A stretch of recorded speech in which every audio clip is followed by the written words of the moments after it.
Hello, welcome back to Let's Talk H.P. Lovecraft. As always, just want to remind you to please subscribe to our channel. That way you'll be alerted to these mostly daily videos where I'm working for the complete fiction of H.P. Lovecraft. Today, doing another short story review in the form of From Beyond, written in 1920 but not published until 1934 in the Fantasy Fan. This is a classic piece of H.P. Lovecraft. Definitely one of the ones that you need to read to consider yourself sort of versed in the lore of Lovecraft. From Beyond. It is a first-person perspective tale where the narrator is retelling his experiences with his former friend, Crawford Tillinghast. Tillinghast believes that he can reveal an unseen world that exists beyond our senses by using this rather sort of steampunk, sort of inspired, sort of Frankenstein's monster inspired machine. He's built it in his attic. You know, it's got the, I want to say like a Tesla vibe with glowing lights and arcing lightning and things like that. It really has that kind of vibe. But the machine emits a wave that is supposed to stimulate the pineal gland in the brain. And then by doing that, sort of unlock these sort of like vestigial, sort of undeveloped, unused sensory organs that humans apparently have but are not developed enough to use. And then sort of the same organs that allow animals to sense things, and dogs barking in the night at things that we can't see and can't understand. It's really meant to unlock that part of the human physiology. But Tillinghast, he's sort of alarmed the narrator with his intensity. So for about 10 weeks, the narrator stays away from Tillinghast's house. But after 10 weeks, he's sort of summoned to come and see the finished product. So he does, and he's pretty taken aback by how this guy has declined in 10 weeks. He's lost weight. He's looked like he's aged years. His hair's turned gray. So he's obviously been involved in some heavy shit. But he takes him to the attic and puts him next to this machine which emits this beam, which he describes as being sort of like the visible version of ultraviolet. He says ultraviolet, you can't see it, but this is what it looks like. So somehow he suspended it with an interesting field, a magnetic field, I guess. And he instructs the narrator to remain absolutely still, so as to not be seen by these strange visions that begin to take shape around him as he adjusts to the new experience. And these include sort of vast gelatinous shapes, almost like jellyfish, I would say, that seem to be floating in and around us at all times, but yet we can't perceive each other because of the limitations in our senses. Tillinghast, he starts getting more and more alarming in his behavior. He tells a story about the electricity in the house having supposedly interacted with the machine and caused his servants to be vaporized. But he quickly recants that version of the story and reveals that he in fact killed the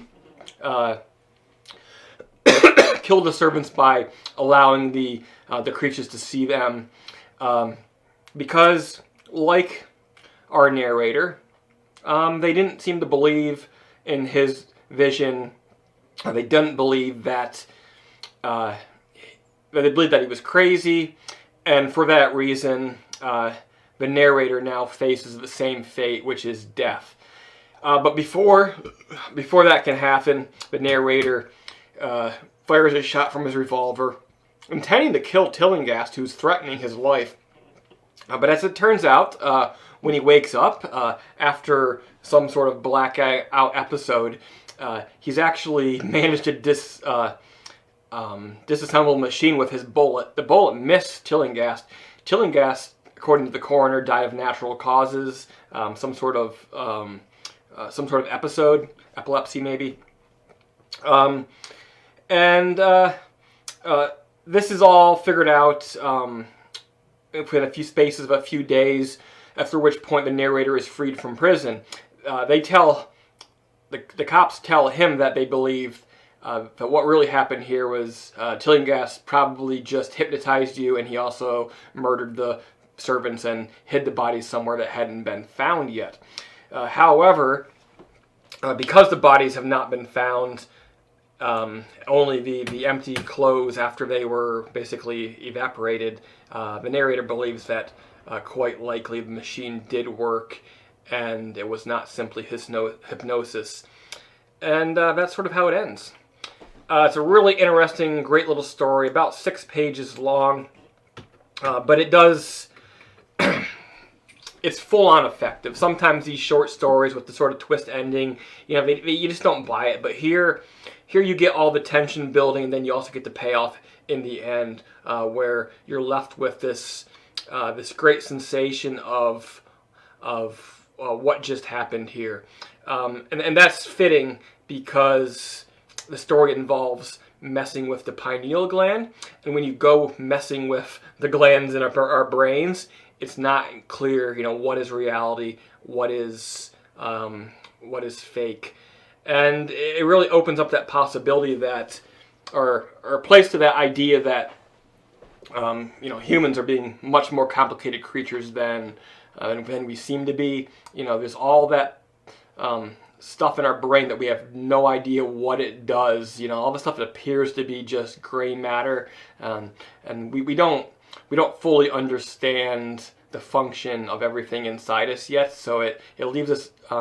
susceptible to these situations where, you know, what do you believe? And we see that every day in our world today. It might not be believing you see monsters, but you know, we go poking around in people's brains, and, you know, there's things that we call mental illness, and, you know, maybe maybe these people are seeing things that we just are not ready to see ourselves.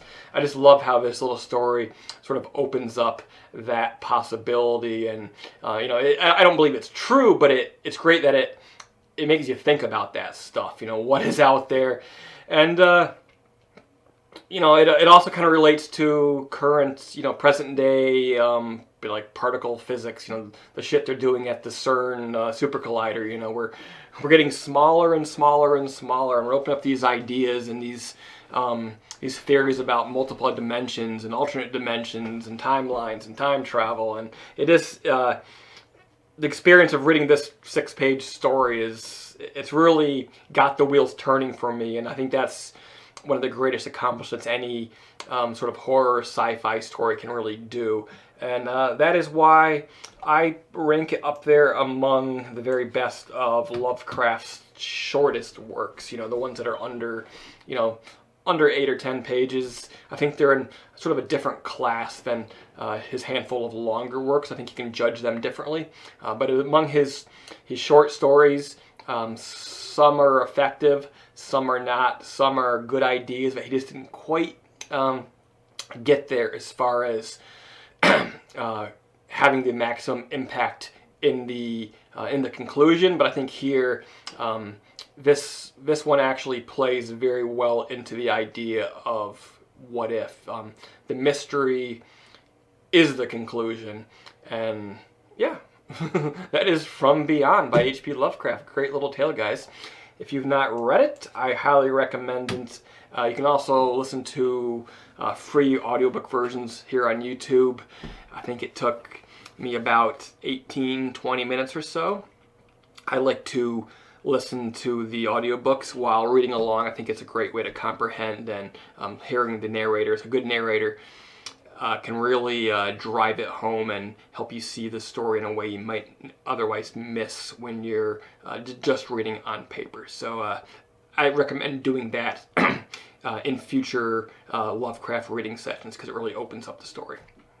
Anyhow, guys, that is your review for today, From Beyond. Thanks for tuning in. Please subscribe, and see you next time.